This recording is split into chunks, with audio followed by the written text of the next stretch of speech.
I finally have something small to contribute to Swift Talk because the first track on The Life of a Showgirl is called The Fate of Ophelia, and I have a master degree in Shakespeare studies. So in case you've never read Hamlet, I'm going to summarise The Fate of Ophelia for you, and maybe it'll give us some clues as to what the song is about. Here is a short, unhinged summary of Hamlet. I'm Hamlet, and my dad has just died, and I'm really sad about it. Boo! It's me, the ghost of your dad. Guess who killed me? You'll never guess, I'll tell you. Your uncle. Isn't that rogue? Oh, well, this is terrible, terrible news. I feel devastated. I don't know if I want to be alive anymore. I should take this revenge out on everyone around me, and also I should kill my uncle, and maybe I'll kill some other people in the process, and maybe everyone will end up dead as I slowly descend into madness. And I will also probably die. The end. But I hear you asking, what about Ophelia? Well, alright, here she is. My name's Ophelia, and I am in love with Hamlet. I think he's so fit.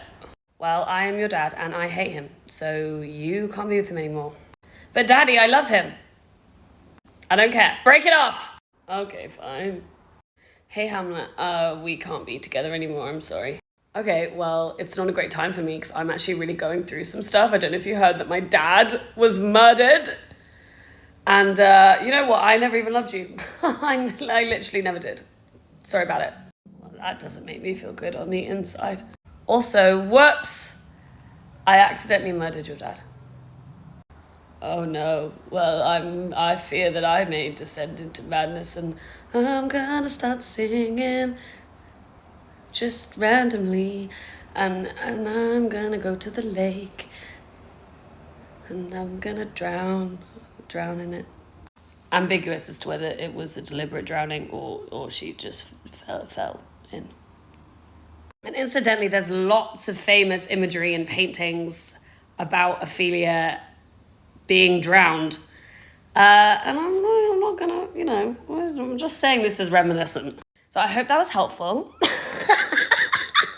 Follow me for more unhinged Shakespeare reenactments. I ain't even bothered. Face bothered. Shakespeare's sonnets, I ain't even bothered. My mistress' eyes are nothing like the sun. Coral is far more red than her lips red. If snow be white, why then her breasts are dun. If hair be wires, black wires grow on her head. I have seen roses damask red and white, but no such roses see I in her cheeks.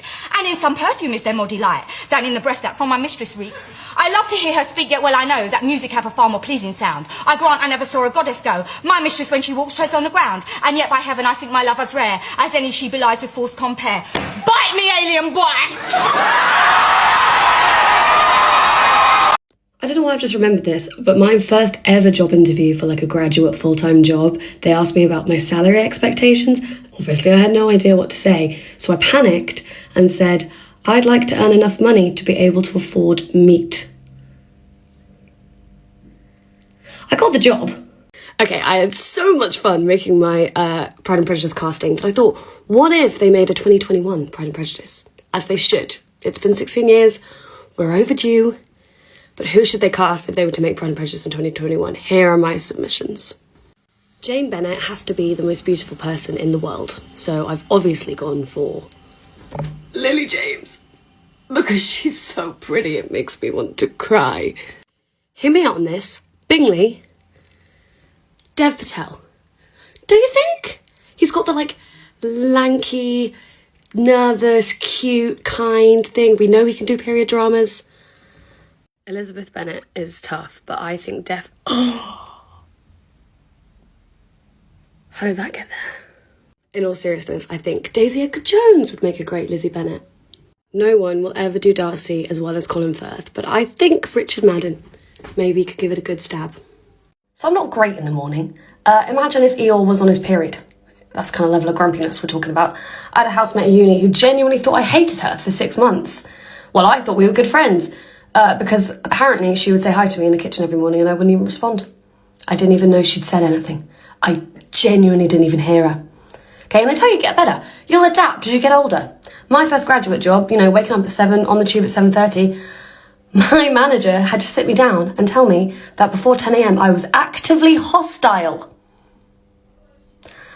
It was okay because we got on quite well and, after 10 a.m. I was quite good at my job. But the kicker with that is that I was trying. Okay, I don't enjoy being Satan's messenger. I try. But I think when I smile at people in the morning, it's more of a like, which, you know, no one should have to see. I'm sorry you just had to witness it. You know, this is a big part of why I'm not sure I want kids. Being woken up at 5 a.m. by something with Play-Doh on its face with a willful disregard for your sleep pattern? No thanks. Every time there's a big murder case in this country, I see people being very confused over life sentences and how they work, and I don't think we really get taught it, so I am going to explain it to you. What I'm about to say only applies to England and Wales. It may well apply to Northern Ireland and Scotland as well, but justice is devolved in those nations, so I can only speak for England and Wales because that's what I know. So a life sentence in this country does not necessarily mean that you will spend the rest of your life in prison. It does mean you will spend the rest of your life under supervision. You will be watched.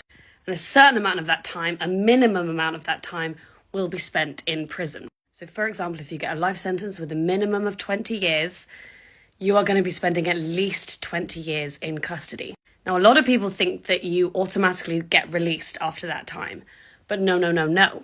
What it means is after you've served that 20 years, that minimum term, you will be assessed by the parole board who will make a decision on whether you are safe to be released into the community. The parole board is an independent panel made up of criminal justice experts.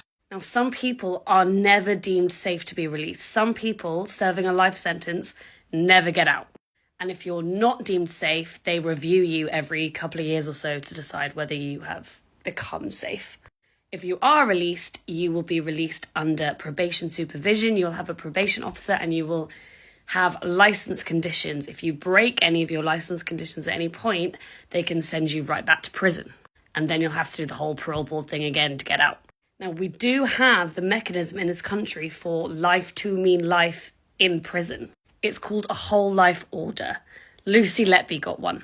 Now, historically, it has been reserved for people who have killed more than one person, so mostly serial killers and terrorists. Although there have been exceptions to that. For example, Wayne Couzens got a whole life order too. The government are introducing reforms, which means that you can be eligible for a whole life order if you've committed one murder, but it has a sadistic or sexual element. So, for example, if you raped and murdered somebody, you would now be eligible for a whole life order. But it is judges who decide sentencing, so obviously it varies case by case. If you get a whole life order, you're going to die in prison. Does that make sense? Did I explain that well? I hope that helps. Well, who's in charge of that? Me! Okay. Of course I know how to do that. Do you guys not know how to do that? Man, I've been here a long time. No, you guys, when I started, let me tell you, things were so different. I don't know if you guys could have hacked 2018, truly. No, we were in every single day. There wasn't time to do any laundry. I once went 6 months without putting a wash on, right? I just had to keep buying new pairs of knickers from M&S. No, I agree, you'd think that would be a good idea, but someone else thought that like 3 years ago, and it turned out to be a complete catastrophe, so that's why we don't do that anymore. I can make a decision, but then who's signing that decision off? No one? So we're just gonna do what I say we should do? Really? No, here's the tea. Okay, 4 years ago, there was this woman who worked here, and she was crazy. Not in like a pick-me way or whatever, but am I a good manager?